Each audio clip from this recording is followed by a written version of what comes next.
Como has dicho, vengo acompañado de animalitos, no son míos, son de gente que intenta usarlos en su propio beneficio y, como veréis, no para buenos fines. Si estamos aquí, en este congreso y en muchos otros que se celebran a lo largo de todo el año, es porque la situación actual de las amenazas pues es la que es. Desde un punto de vista, con el que me encuentro yo, que es el de laboratorio de análisis, vemos que hay muchas amenazas que se van repitiendo a lo largo del tiempo, pero también hay otras que destacan sobre el resto, especialmente las que son dirigidas. ¿Por qué destacan? Pues porque afectan a un sector, a una empresa o incluso a un organismo oficial o llegando a afectar también a gobiernos. Y son amenazas que, por regla general, no siempre, pero bastante frecuentemente, disponen de una capacidad, recursos y apoyo que el resto de delincuentes no disponen. Veremos que son amenazas también que afectan a todo tipo de países y situaciones, e incluso algunas de ellas se han hecho tan famosas que tienen hasta su propio logo, como han hecho los compañeros de FireEye, y depende de la numeración, pues podemos incluso deducir cuándo se detectaron o cuándo se iniciaron. Corregidme si me equivoco, si hay alguno también que está puesto en este tema, pero creo que la última de la que estamos hablando va por la APT 43 o por ahí. 43 de las que conozcamos, porque si hay una problemática con estas amenazas es que muchas de ellas no se descubren hasta bastante tiempo después que han conseguido hacer o realizar su objetivo. Estas amenazas, los objetivos son claros: desestabilizar, obtener un beneficio no siempre económico, de hecho muchas veces no lo es económico, sino obtener una ventaja geopolítica o incluso distorsionar la situación en una región en concreto. Y por eso afectan tanto a organismos oficiales, embajadas, también empresas, sistemas de investigación, objetivos militares, etcétera. Tienen un gran rango de objetivos, pero siempre con un fin en concreto que la mayoría de las veces no es el económico. Vamos a hablar de dos amenazas principales, APT, en esta charla. Una es el grupo Turla, también conocida por otros compañeros como Snake o Uroburos.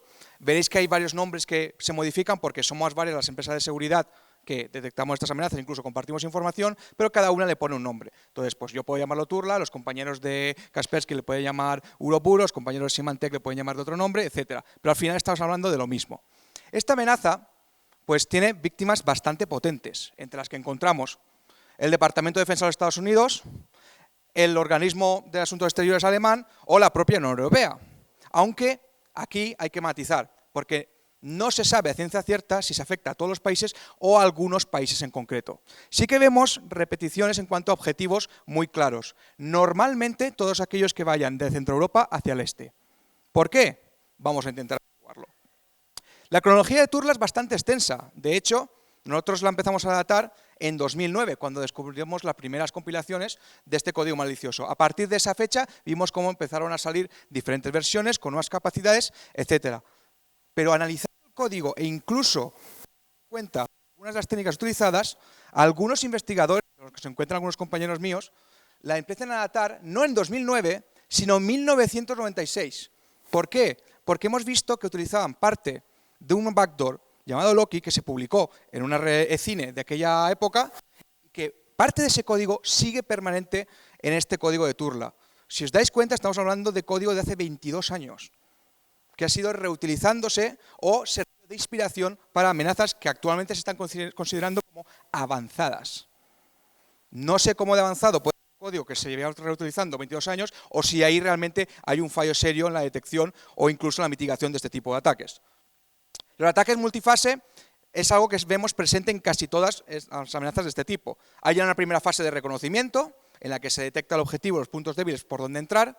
Una segunda fase en la que se instala normalmente algo que permite el acceso a los operadores de este ataque. Y una tercera fase en la que se comunica con el centro de mando y control y además se actualiza esa amenaza, se les añade nuevas características. Incluso puede que, si está permanentemente o durante bastante tiempo, se cambie de versión de ese malware, porque los delincuentes también utilizan este tipo de actualizaciones para mejorar su efectividad.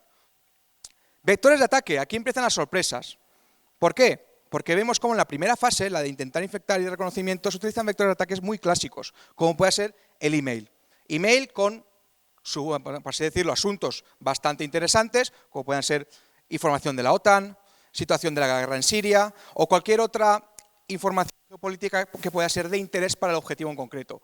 Pensad que estos atacantes buscan información que sea muy, muy concisa y han estudiado perfectamente cuáles son sus objetivos, con lo cual saben cuáles son los temas de interés y que serán más propensos a hacer clic sobre un correo con un adjunto de este tipo.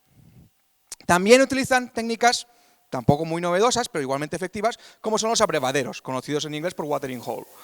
¿Y qué hacen este tipo de atacantes? Pues preparan una página web que es legítima, que es oficial, a la cual acceden este tipo de objetivos muy frecuentemente, la comprometen, modifican su código, y a partir de ahí, pues cuando accedan a este tipo de objetivos, serán infectados por este malware, por esta primera fase del malware. Hemos visto casos flagrantes, como por ejemplo en Polonia el año pasado, donde el organismo oficial encargado de regular todo el tema del apartado de ciberseguridad de los bancos polacos fue infectado nada menos durante 6 meses. Imaginaros, ese organismo, esa web comprometida durante 6 meses, y claro, esa web la visitan a diario cientos, si no miles de funcionarios o trabajadores de esas entidades bancarias. Resultado, que se hayan declarado comprometidos 24 bancos polacos y otros tantos que no han dicho nada, que no significa que hayan permanecido no afectados. Simplemente es comprometer páginas web, como en este caso hizo el grupo Turla, páginas web diseñadas con Typo 3, con vulnerabilidades conocidas y a las cuales accedían los objetivos. Casos curiosos, en la parte superior, eso es una página del Concello de Piñor, en Galicia. ¿Por qué afectan esa página? ¿Estaban pensando en un objetivo o simplemente se les pasó y directamente la infectaron? Bueno, es una incógnita que queda ahí. Otra metodología que utilizan como ataque, aunque no es muy usada, en algunos casos sí que la aplican, es utilizar falsas aplicaciones de seguridad que el objetivo descarga intentando proteger su sistema cuando realmente está haciendo lo contrario. Es como cuando hace 10 años se utilizaban los falsos antivirus. Lo mismo aquí, sigue funcionando en según qué entornos, no en todos. Y unos que siguen funcionando demasiado bien para la época en la que estamos son los falsos instaladores de Flash Player. Por desgracia, sigue habiendo mucha gente que accede a una web, le salta el aviso de instalación y en vez de ignorarlo o salir de esa web inmediatamente, que es lo que debería hacer, lo instala porque, claro, quiero ver el contenido y ese contenido es súper importante para mí. Luego instalo la aplicación de Flash Player y vais a ver que no solamente eso, sino que son capaces de hacer cualquier cosa por conseguir esa instalación, aunque sea maliciosa. Sí que hemos visto una profusión en los últimos años de extensiones de navegador, no solamente en Firefox, sino también en Chrome, porque es algo que para los delincuentes es relativamente sencillo, pasa bastante inadvertido y los usuarios parece que como que no le tienen tanto miedo a instalar una extensión de navegador como a descargar un fichero de un enlace desconocido. Creen que es un complemento, que es inocente, que no puede hacer nada, pero puede hacer cualquier cosa, desde monitorizar toda la navegación a descargar otros complementos o directamente malware preparado por los atacantes. Y un caso muy, muy concreto que nos llamó mucho la atención es que este grupo Turla, en una de sus campañas, en vez de, por así decirlo, insertar el código del centro de mando y control, desde los cuales los operadores del malware podían controlar todos los infectados, lo que hacían era generarlo de forma aleatoria basándose en algo tan peculiar como los comentarios que alguna gente dejaba en el perfil oficial de Britney Spears, que es este que veis aquí. Entonces, lo que hacían era buscar aquellos comentarios que hasheados coincidieran con la cifra 183, hacían un cálculo con un algoritmo que habían preparado ellos y a partir de ahí creaban el enlace acortado que les redirigía al centro de mando y control. Imaginaros el número de seguidores que puede tener este perfil y cómo los delincuentes lo habían aprovechado para intentar pasar desapercibido para que después los analistas no encontraran tan fácilmente ese enlace acortado o directo que normalmente ellos lo que hacían era introducirlo en el código. Un caso curioso que llamó la atención, pero que da idea de la innovativa, la originalidad que pueden tener algunos grupos delincuentes, sobre todo si cuentan con recursos y motivación. Luego pasamos a la fase 2. ¿Qué tipo de herramientas utilizan este tipo de atacantes? ¿Utilizan propias? ¿Utilizan herramientas que usamos todos? Pues una mezcla de las dos. En el caso de Turla, tenían herramientas personalizadas, que lo que hacían era, una vez han reconocido y han conseguido hacer una primera entrada, pues descargar las fases, los módulos que ellos utilizan ya para realizar su labor, sobre todo de espionaje, para sustraer información. En este caso, estamos hablando de dos herramientas en concreto, Carbon Cobra o preparadas exclusivamente por este grupo. Son herramientas que, detectadas desde hace más o menos 2 años y medio, pues supimos que habían sido desarrolladas en base a otras anteriores, pero igualmente funcionales. Los objetivos en este caso, pues van desde antiguos países, satélites de la Unión Soviética, todos sabéis cuáles son, pues pueden ser Ucrania, pueden ser Rumanía, etcétera, todo lo que es la parte este de Europa, pues que por situaciones geopolíticas afectan a quien pueda estar detrás o, cuidado ahí, puedan ocasionar un ataque de falsa bandera. Puede que el atacante real no tenga nada que ver con esos países y quiera que nosotros pensemos que hay una mano negra por ahí detrás que sea la que está provocando estos ataques. Mucho ojito con las atribuciones, luego veremos por qué. ¿Herramientas estándar? Pues sí, los delincuentes también, en este caso, este grupo de atacantes utilizan herramientas estándar como las que usamos nosotros a diario en nuestras investigaciones, como puede ser Mimikatz, puede ser Metasploit, con módulos totalmente conocidos o alguno que pueden programarse ellos mismos. Pero bueno, van a lo cómodo. Si pueden utilizar este tipo de herramientas y no se detectan, pues no les hace falta tampoco programar las suyas propias. Hay una excepción y es en la herramienta Mosquito. Antes os he dicho, las descargas de complementos o actualizaciones de Flash siguen siendo muy utilizadas y esto lo aprovecharon ellos pues de buena gana. Crearon una herramienta muy peculiar que lo que hacía era instalar estos falsos instaladores de Flash Player, aunque en realidad al final al usuario sí que instalaba el reproductor de Flash Player original, pero por en medio también aprovechaba y le descargaba pues un backdoor, un troyano ahí. Esto vieron que funcionaba a medias, porque había tanto usuarios más prevenidos como soluciones de seguridad que conseguían bloquearlo. Entonces pasaron a una siguiente versión que lo que hacían era, por una parte, descargar la actualización de Flash Player y por otra parte, utilizar Metasploit para a través de un shellcode y a través de Meterpreter descargar el backdoor desde el servidor que tenían ellos preparado. Una herramienta estándar, una herramienta bastante sencilla de utilizar para incluso gente con pocos conocimientos y que ellos aprovecharon en su beneficio para descargar este backdoor. Vemos cómo aquí han evolucionado de algo propio a algo más estandarizado porque les venía más a mano. Además, en este caso, no se llegó a determinar en qué punto fue implementado pues, este ataque. De hecho, había 5 posibilidades, desde la menos probable a la más probable. La más probable es que fuera un movimiento lateral en el cual hubiera una infección original en una red que fuera la interesante y a partir de ahí, a través de un man in the middle, descargara el falso instalador junto con el backdoor. La otra, bastante probable, que fuera un gateway comprometido dentro de esa organización. Empezamos ya con las poco improbables, pues que el propio ISP de ese país, uno de ellos, hubiera modificado el tráfico y hubiera descargado un instalador fraudulento en lugar del original. Ha pasado, pero es poco probable. Muy poco probable, pues que directamente haya un secuestro del BGP y casi imposible que hubieran comprometido los servidores de Adobe porque se estuvo revisando, no se vio nada raro, ni se modificó ningún instalador en esas fechas. Como veis, bastantes probabilidades. Aunque no se llegó a determinar cuál fue la original, sí que los delincuentes, en este caso, podían haber optado por cualquiera de las 5 variantes, desde la más sencilla a la más compleja. En las últimas versiones hemos visto cómo incluso han tenido un módulo para Outlook, en el cual, aprovechándose de vulnerabilidades, en principio fueron 0 days, consiguen ejecutar código con permisos de administrador, tan fácil como ejecutar la calculadora, que es la prueba de concepto por defecto. ¿Qué aprovechaban? Pues que esa vulnerabilidad no estaba conocida y descargaban su propio backdoor a través de simplemente visualizar un correo que ellos habían enviado. No hacía falta que el usuario tuviera ninguna interacción adicional, como descargar ese fichero, ni pulsar sobre un enlace, directamente descargaba y comprometía el sistema. Se corrigió por parte de Microsoft, pero como vemos aquí hay inversión para descubrir este tipo de 0 days y aprovecharlos en su beneficio. Pasamos a la siguiente. FancyBear, SendNet, APT28, Sofasy, aquí hay multitud de nombres para elegir porque es uno de los grupos que más ha dado que hablar en los últimos años y seguirá dando que hablar. En resumen, para no hacerlo tan pesado, os he preparado un vídeo como este.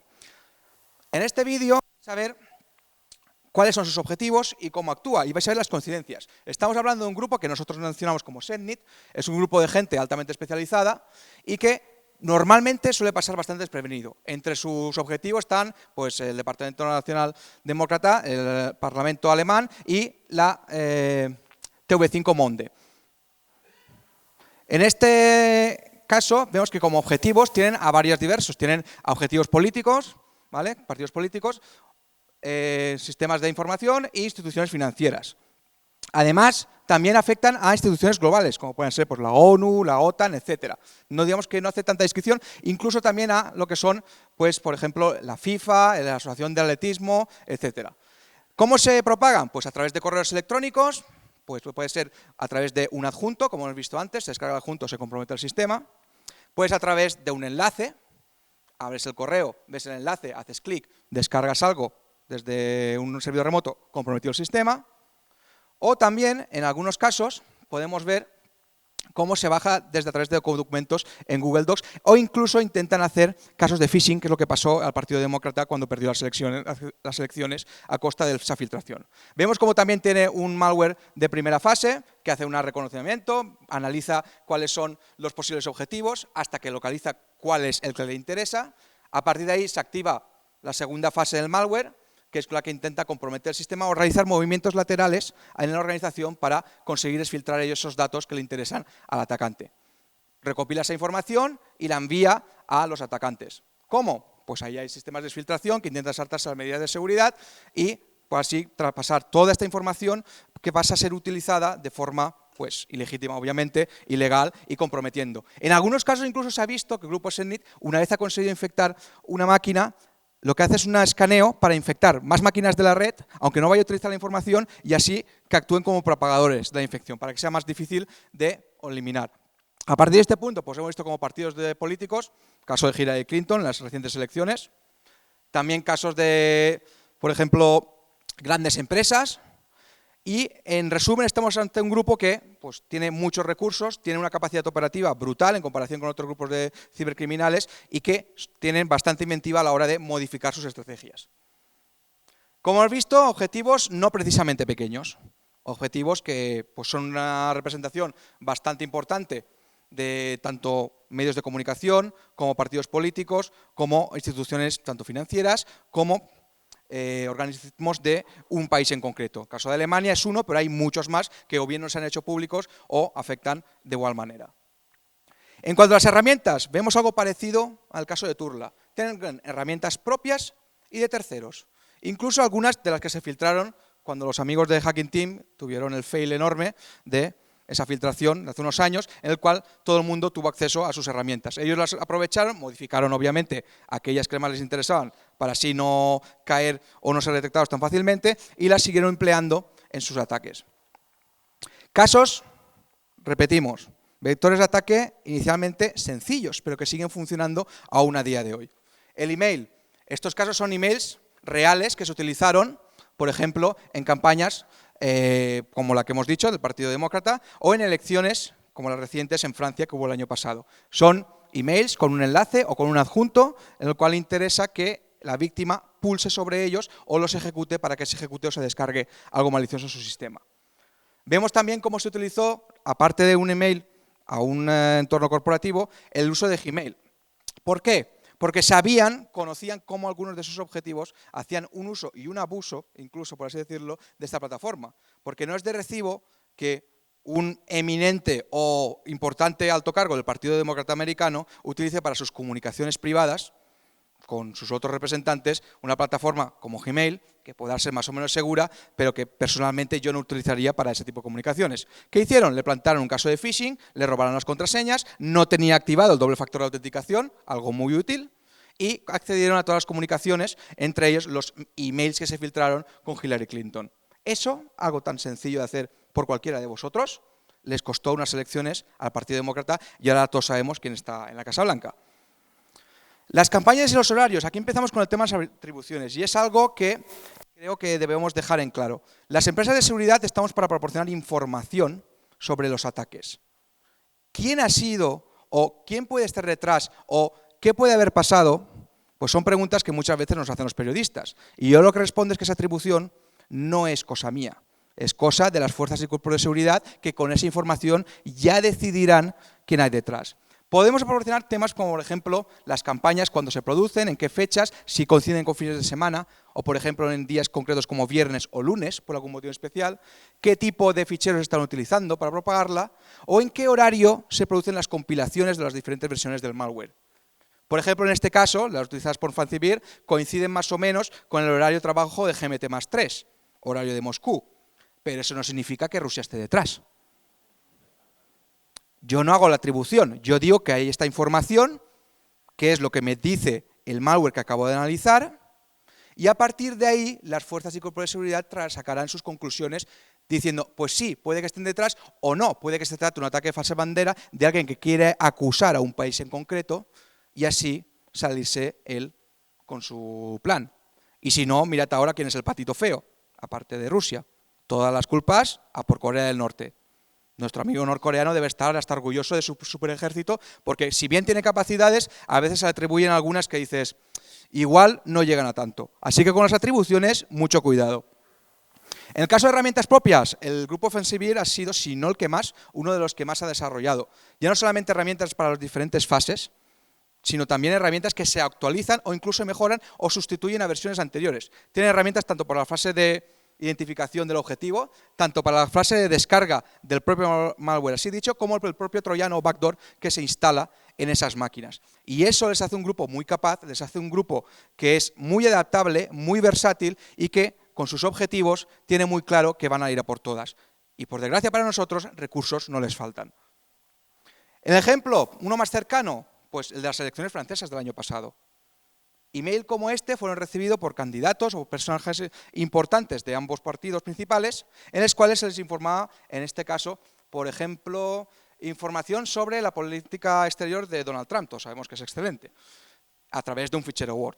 ¿Qué hacían? Pues como era un fichero Word, como venía de alguien supuestamente confiable, pues lo abrían. Lo abrían y efectivamente ahí se estaba viendo una información que era perfectamente legible, que se podía visualizar y que en algunos casos podía representar algo de interés para la persona que lo recibía. Pero por detrás se estaba ejecutando un código malicioso. ¿Cómo? Pues a través de las macros, a través de un exploit, a través de vulnerabilidades conocidas o desconocidas que se utilizaron en esta campaña. Al final es algo tan sencillo como lo que vosotros conocéis de sobra. Un email de phishing con un adjunto malicioso que se aprovecha de 1, 2, 3 o 4 vulnerabilidades, las que hagan falta para acceder a ese sistema y que compromete el sistema descargando una herramienta propia del grupo Fansybir. Algo que aparentemente sobre el papel no es muy complicado, pero que consigue pues, efectos como los que acabamos de ver. Lo que sí que es verdad es que en los últimos años, y sobre todo en los últimos meses, hemos visto, o descubierto más bien, cómo estos atacantes han subido un poco el nivel. Todos sabéis que rootkits para las UEFIs y las BIOS existen desde hace bastantes años, ¿verdad? De hecho, hay pruebas de concepto desde 2009, incluso antes. Pero nunca se había detectado uno de estos rootkits siendo utilizados en un ataque. Hasta hace 2 meses, cuando mis compañeros publicaron el informe del OJAX. El primer rootkit UEFI detectado en un ataque. No que se haya descubierto ni se haya realizado, porque como sabemos, los que asistimos a conferencias, estas investigaciones llevan años. Pero el detectado que sepamos es el primero. No significa que sea el primero en cuanto a cronología. Puede que haya alguno antes, pero todavía no se ha detectado. ¿Qué objetivos tenía? Si miráis el mapa está claro. En concreto, países del este y los Balcanes. ¿Por qué? Motivos geopolíticos. No era caso de robar dinero, ni robar, no. Desestabilizar, robar información y utilizar esa información en beneficio propio. De hecho, hubo un antecedente que nos puso más o menos en alerta que la compañía Arbor Networks realizó en mayo. Y lo que descubrieron es que muchos ordenadores, de los que compramos hoy en día, de algunas marcas muy conocidas, llevaban un sistema antirrobo, siguen llevándolo, se llama CompuTrace. Y ese sistema lo que permite es, cuando te roban un ordenador, activarlo remotamente y bloquearlo, lo cual es útil, siempre que se haga de forma efectiva. Lo que detectaron estos señores es que se podía hacer un uso ilegítimo de esta herramienta para instalar código malicioso de forma remota que no fuera desde los servidores oficiales, sino de otros preparados por un atacante. Y eso sí que es un problema. Así que, según la de la marca del portátil que llevéis, estaría bien revisar si lo tenéis activado o no. Por defecto está activado, pero lo podéis desactivar. Esto nos llevó a analizar cómo funcionaba este sistema antirrobo, cómo estaba activado por defecto, qué marcas lo llevaban y cómo podía afectar, y sobre todo, cómo habían conseguido explotar los delincuentes que este sistema, que estaba hecho con una finalidad totalmente legítima, fuera aprovechado para atacar a ordenadores en concreto de unos objetivos en algún territorio pues, que fuera interesante para los atacantes. Como sabéis, tenéis tanto la BIOS clásica como la UEFI. Al final, lo que conseguían era comprometer ambos sistemas. Y lo que hacían era de una forma muy ingeniosa, porque conseguían modificar el contenido del chip donde se almacena esa UEFI con herramientas legítimas e incluso firmando su firmware falso de forma que aparentemente fuera oficial. Conseguían que todo pareciera un proceso más o menos legítimo. Bueno, conseguían y consiguen, porque esto se ha descubierto hace 2 meses, pero nada impide que hayan evolucionado esta variante y la estén utilizando en casos muy concretos. Esto es difícil de detectar porque las variantes de este malware se han detectado en equipos que no llegan a una docena repartidos entre 4 o 5 países, con lo cual no lo puedes detectar simplemente porque has detectado 1000 equipos en una región en concreto, no, son casos muy específicos en 4 o 5 países, en equipos en concreto, que casi todos de ellos pertenecían a ministerios oficiales u organismos dependientes del gobierno de ese país. Además, lo que hace es modificar la UEFI en 3 pasos. Que está protegida contra scripts, que no está protegida, la modifica. Que sí que está protegida, va a ver si hay alguna vulnerabilidad existente en esa UEFI que pueda explotar para introducirse. Que existe, la infecta. Que no, intenta saltarse al final, por una o por otra, salvo que tengas una de la UEFI súper actualizada y modificada para que no permita esta interacción con el malware, pues lo normal es que el 90 y pico % de los casos ese ordenador quede comprometido. Claro, también recordemos, 12 equipos en todo el mundo que se hayan detectado. No penséis que ahora mismo todo el mundo va a usarlo diestro y siniestro contra vuestros equipos, pero nunca está de más actualizar el firmware de vuestra UEFI, porque quién sabe si algún día esto se hace o se explota de forma masiva. En resumen y concluyendo, estamos hablando de ataques dirigidos a objetivos o sectores muy concretos. Estamos hablando de que la mayoría de las veces buscan obtener una ventaja geopolítica, no tanto dinero, aunque hay casos como el de Corea del Norte, que sí que ha intentado robar criptomonedas o directamente entidades bancarias. Estamos hablando que utilizan herramientas propias avanzadas, pero que también utilizan herramientas estándar que todos conocemos en su propio beneficio, se ahorran tiempo y formación de todos los que trabajan en esa industria, por así decirlo, del cibercrimen, y que los vectores de ataque iniciales son sobradamente conocidos. Emails, enlaces, webs comprometidas, y llevamos hablando de esto 10, 15, 20 años, pero siguen cayendo las víctimas. Por último, muchos de los incidentes nombrados podrían haberse evitado con buenas prácticas. Doble factor de autenticación, revisión de los emails, como hemos visto en el caso que han comentado antes José Aurelio. El tema del ataque al CEO es la cosa más simple que pueda existir y sigue funcionando, pues con una serie de medidas prácticas que detecten este tipo de correos, que se detecten y una buena concienciación de los usuarios, pues esto se podría evitar en la mayoría de los casos. Si queréis más información, tenemos white papers para todos los gustos, no solo nosotros, sino también otras compañías, como he mencionado, tanto Kaspersky, Symantec, Sophos y demás. Estamos trabajando para que vosotros dispongáis de esta información y, sobre todo, lo utilicemos para protegernos. Y sí que me gustaría agradecer, en una época en que se está sobrevalorando cosas como la inteligencia artificial y demás, se está en el tema de la seguridad, se está diciendo que es, por así decirlo, la panacea cuando llevamos utilizando más de 20 años y sirve para lo que sirve. Sí que me agradecería, pues, sobre todo, reivindicar la labor que hacen pues compañeros como los que tenemos en los laboratorios de SET, repartidos en todo el mundo, y sobre todo a una persona que por desgracia hoy no ha podido estar, aunque estaba en el programa, que es Pedro Sánchez, pues que ha tenido que ir a cumplir con su labor y a través de la cual pues me sirvió de inspiración porque él precisamente este tipo de ataques los trata en su día a día.